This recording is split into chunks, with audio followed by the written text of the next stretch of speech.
انا لله وانا الیه راجعون. د هرات شهیدانو ته جنت فردوس او کورنۍ ته د زړه صبر.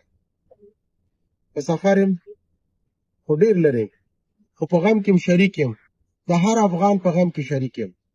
راځئ په دې سختو حالاتو کې لاس سره ورکړو، د هرات د شهیدانو سره مرسته او کومک وکړو او د دوی د کورنۍ سره مرسته او کومک وکړو.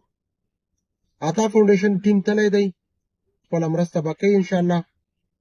زه اوس فرانکفورټ ته روان یم. زموږ میشن ستاسو ټولو په شریکه دی. زموږ ټارګټ دا د ټولو افغانانو ټارګټ دی او بالخصوصا د ټولو انسانانو دی. د هرات شهیدانو ته جنت فردوس، کورنۍ ته د زړه صبر، په غم کې شریک یو. او د نورو ملګرو څخه هم تقاضا او هیله ده د دې ویډیو سره ډویټ وکړئ، شیر یې کړئ، چې نور ملګري دوستان هم خبر شي چې زه په سفر یم. زموږ او ستاسو موخه انسانیت دی، د انسانیت دپاره کار کول دي. الله تعالی دې بیا داسې